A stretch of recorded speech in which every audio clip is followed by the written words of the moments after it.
What's up, YouTube? It's your boy Nate coming at you once again from Shepherd Basketball. I've been gone for a minute. Yes, I've been gone for a minute. Feels good to be back. Your boy's been busy. But let's get off into it. This is just a post-game wrap up of the Toronto Raptors against the Golden State Warriors. The Toronto Raptors won 123 to 109, and it was a good game. It was a great game. Kawhi Leonard had 30 points. 7 rebounds, 6 assists. Steph Curry was unguardable. He was on fire. Had 47 points, 8 rebounds, and 7 assists. But the Golden State Warriors did play without Kevin Durant, and they play without Klay Thompson. I don't want to hear no excuse. I don't want to hear no excuses. No excuse, because remember, the Golden State Warriors won the title without Kevin Durant, and they beat Toronto Raptors. They beat Toronto Raptors the second game. Yes, they needed Klay Thompson, but hey, they got DeMarcus Cousins. They got DeMarcus Cousins. Excuse me. They had Draymond Green. They had other guys to step up and hit those shots. So when Kevin Durant's there, the other guys hit them shots. They needed those same shots. So no excuses. No excuses, Golden State Warrior fans. No excuses, because if the shoe was on the other foot, if Kawhi Leonard was injured, or if Kyle Lowry was injured and the Golden State Warriors won, would you use that same excuse? The Toronto Raptors won. I mean, it was a really good game. A lot of people were just counting out Toronto. Do you guys know that Kawhi Leonard made the All-Star? Do you guys know that Marc Gasol made the All-Star? He's like one of my videos, I talked about Marc Gasol. He made the All-Star like 4 or 5 times. Do you know Kyle Lowry made the All-Star about 4 or 5 times? Do you know that Danny Green and Kawhi Leonard has won titles before? So you guys are just counting out the Toronto Raptors. Raptors had a record of 58-24. Warriors had a record of 57-25. Their records are identical. You got these people just counting out the Toronto Raptors. I'm not sitting here saying that Toronto's going to win.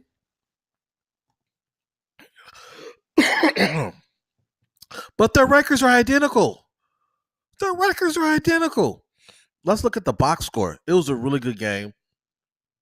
They relied on Steph Curry a little too much. The next game's this Friday, so I'm curious to see how Steph Curry is going to hold up. Let's look at the minutes that he played. He played a lot of minutes. He played 43 minutes.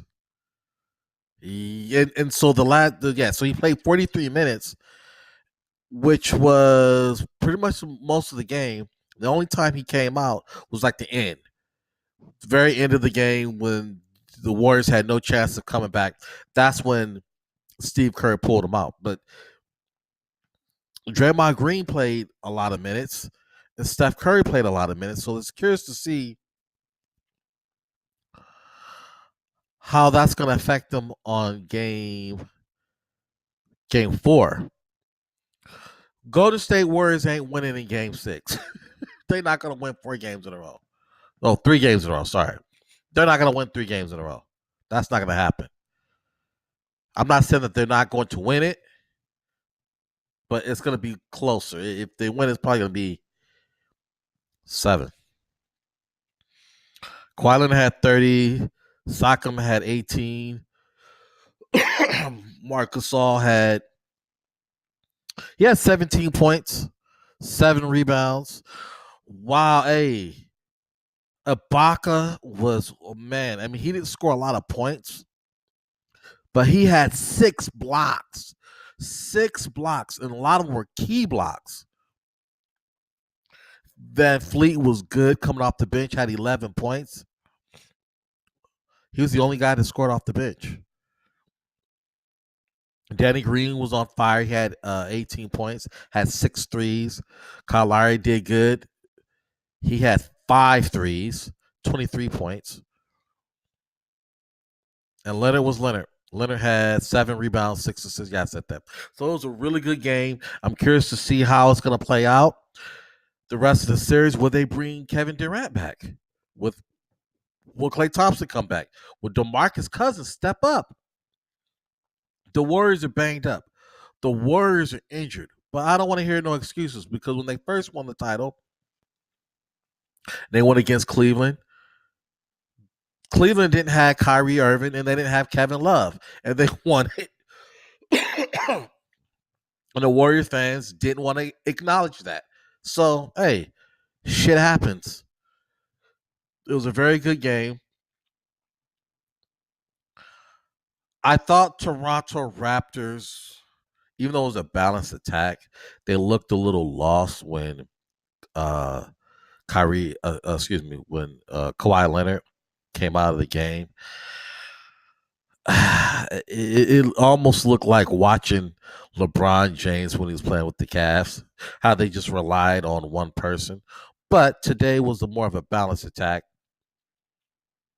He was able to set guys up, Kawhi Leonard and Kyle Lowry. The only thing of it is, and this is my observation, is a lot of these guys are getting open shots. Van Fleet is getting open shots. They're not really guarding these guys because they're double and triple teaming Kawhi Leonard. They're just making their shots. So that's good. So Toronto Raptors are up 2-1 in the series. I'm not really counting the Warriors out just yet, but I did say Toronto Raptors can win this series. The Raptors can win this series. It's not like it was last year when Golden State Warriors played against the Cavs. Like, Golden State's going to win. Cleveland don't got no shot. But this year, it's evenly matched. Yes, I know Durant's not playing, but even with Durant and Klay Thompson, the Warriors still had a record of 57-25. They weren't even the best team in the NBA. So that's my thought on it. Thank you guys for tuning in. Make sure you guys hit the subscribe button, comment, share the video. It's your boy Nate from Shepherd Basketball. Get in my comment section and you guys tell me what you think. Do you think the Warriors can win it? Do you think the Raptors can win it? It's your boy Nate from Shepherd Basketball. I'm out.